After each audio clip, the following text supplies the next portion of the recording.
Good evening. This is Ron Aiken and Avery Wilkes with Gamecocks Central for Gamecock Central Television. We're on the field here at Williams-Brice Stadium.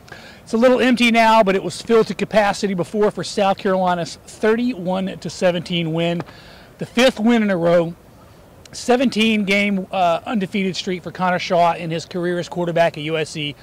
Keeps the 18-game winning streak at home alive.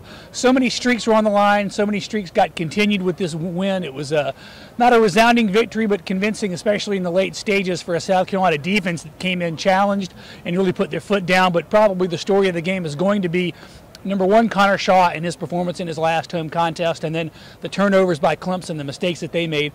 What were your sort of keys to the game, Avery? Well, South Carolina was very opportunistic. Anytime there was a ball loose, they pounced on it.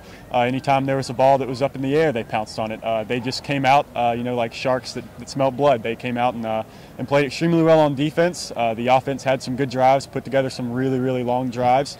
And the team as a whole played pretty well. The offense didn't outpace the defense, and the defense, wasn't better than the special teams. It was just overall, it was a completely, team effort. The team came out, huge win. The fans were involved.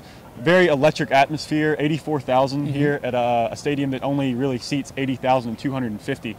So just a huge win, a team win.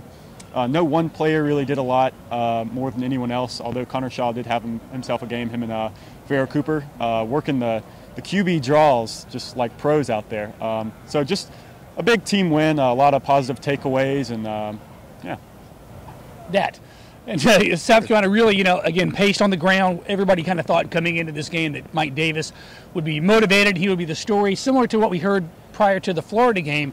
And similar to the Florida game, that was not the case. He was very much held in check. They could not get anything going on the ground in between the tackles or outside for Mike Davis, who finished with just 22 yards on 15 carries.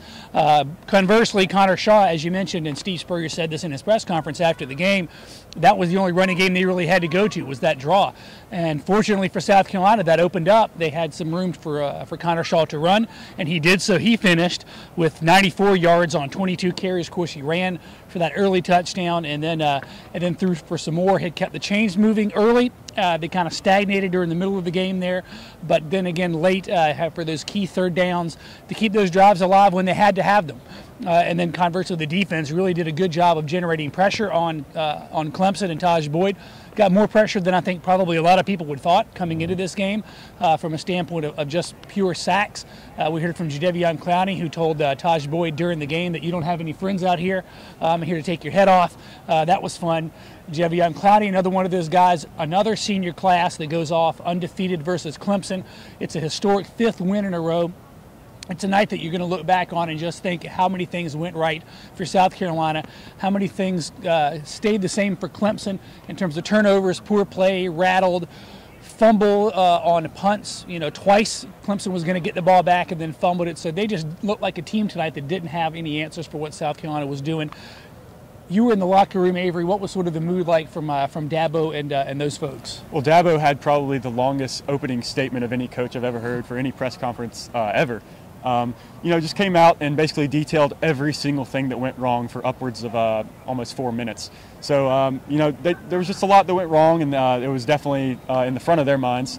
All the fumbles, the interceptions, the play calls that they kind of wish they had back. Dabo was very, very frustrated, very disappointed. Really wanted to get that win for Taj Boyd, for those seniors, and for his team. They're very wind-starved against South Carolina now, and so they just have to wait an entire year, another 365 days for another shot.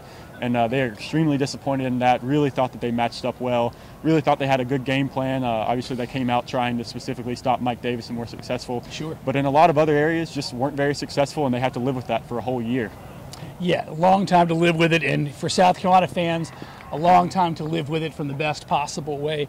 When you get a 5th win in a row, like I said before, it never has been done in the history of this series from South Carolina standpoint. Another senior class goes off unbeaten versus the arch rival Tigers, and everything that was sort of on the line comes off in South Carolina's favor. Again, the final score 31-17. It's a night to feel good about South Carolina, even though they won't be representing the SEC East in Atlanta.